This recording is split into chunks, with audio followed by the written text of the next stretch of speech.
Adik-adik semua, selamat. Ini kita siang apa sore? Apa pagi? Nah, kayaknya lebih baik kita selamat pagi aja, karena pagi itu lebih bersemangat. Jadi saya ulangi. Selamat pagi semua. Apa kabar? Sudah sarapan?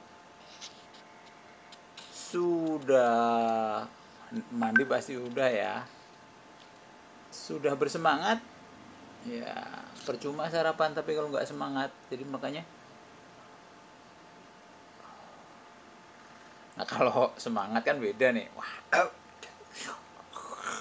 ya, jadi lebih ceria. Nah, hari ini saya akan bercerita, akan membaca buku, karena program kita adalah kita akan meningkatkan minat baca. Nah, biar minat bacanya seru, ini saya akan memulai membacakan satu buku. Ini bukunya tentang,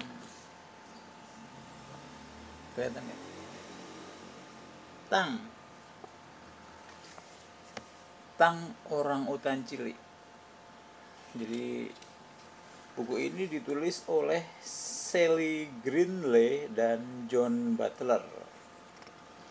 Dia berkisah tentang Tang, si orang utan cilik. Judulnya Selamatkan Kami, Tang, si orang utan cilik. Cerita kita mulai dari, saya buka nih pelan-pelan.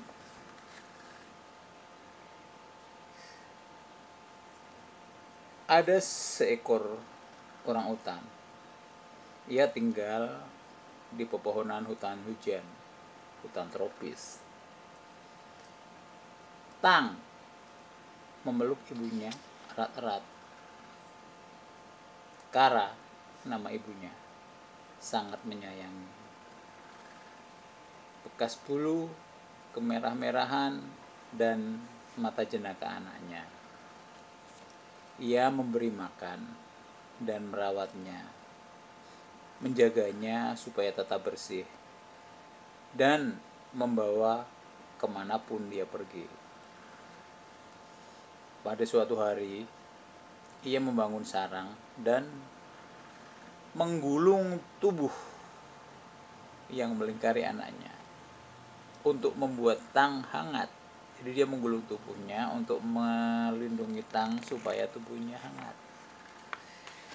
Tanpa terasa 3 tahun, Tang senang berlari-lari di sepanjang dahan dan bergelanjutan di cabang-cabang pohon. Tapi ia juga masih sering meminta Kara ibunya untuk menggendongnya. Dia bisa mencari makan sendiri dan pura-pura membuat sarang. Namun, ia tetap menyusu dan mengambil makan dari mulut ibunya. Ibunya namanya Kara, dan ia selalu ada di sisi Tang dan memberikan apa yang Tang butuhkan. Sekarang, Tang sudah berumur 7 tahun. Kara tahu sekarang sudah cukup waktu bagi Tang untuk menjaga dirinya sendiri. Suatu hari, Tang ingin merapat manja ke tubuh ibunya. Tetapi ibunya melarang.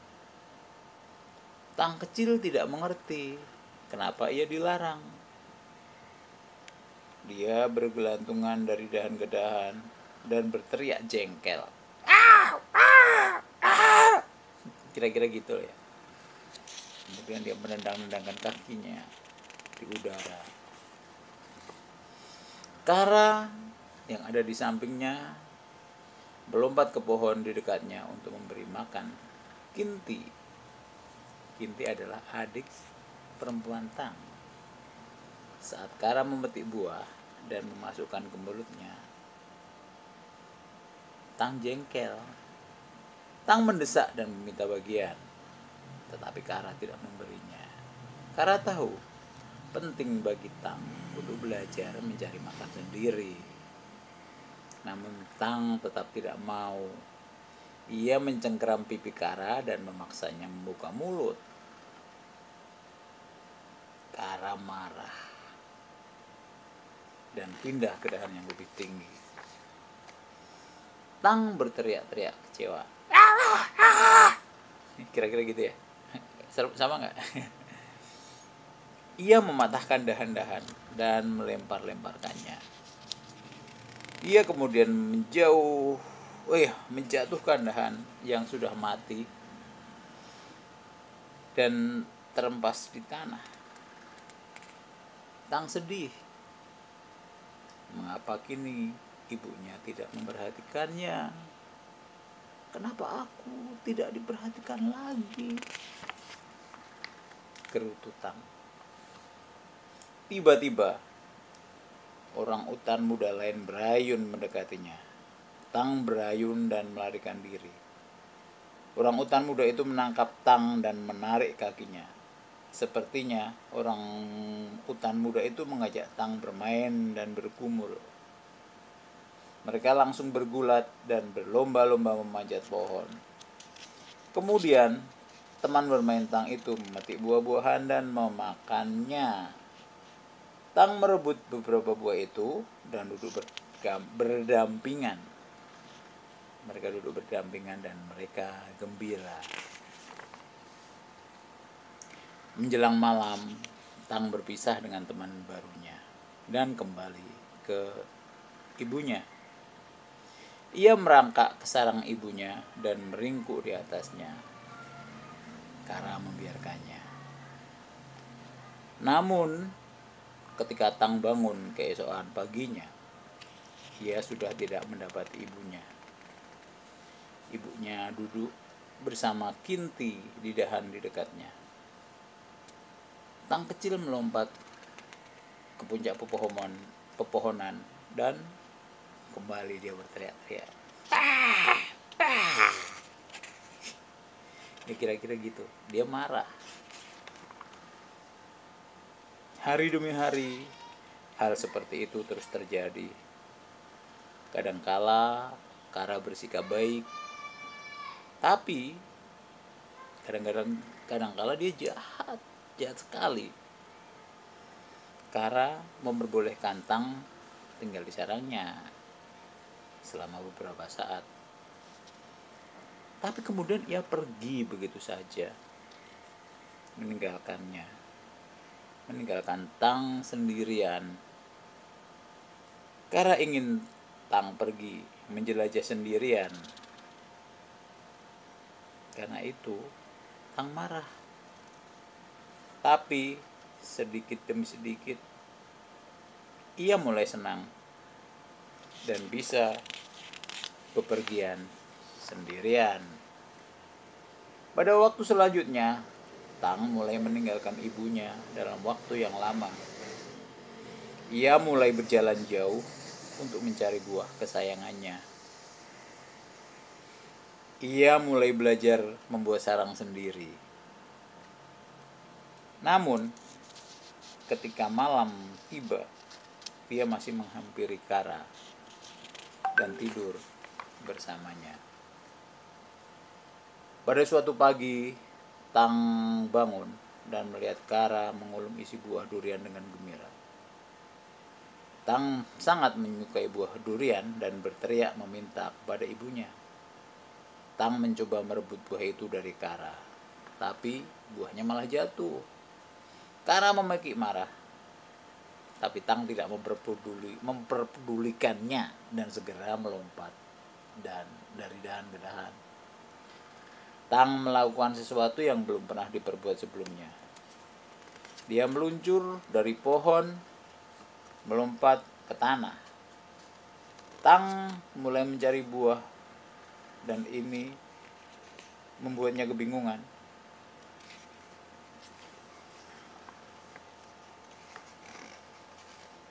Tiba-tiba Kara berteriak.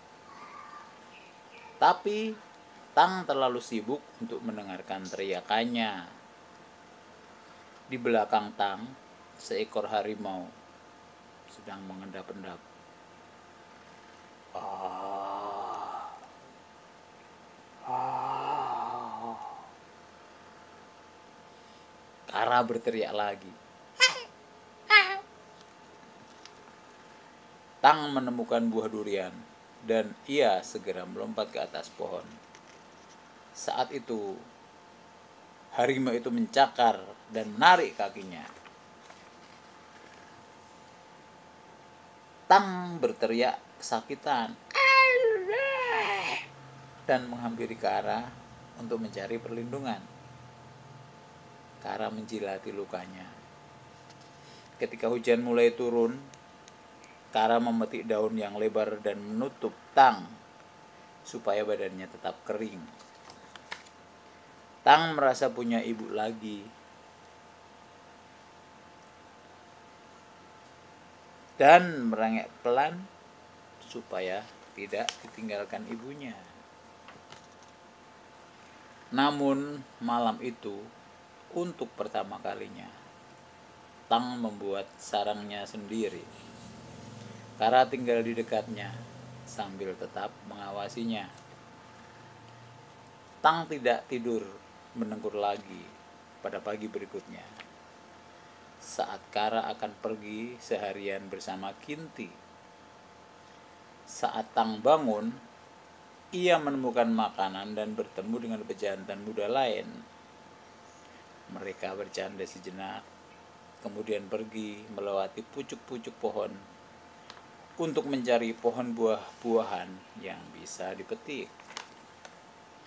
Hari terus berlalu. Tang masih menghabiskan waktu bersama ibunya. Tapi ia juga makin sering pergi bersama sahabatnya atau sendirian.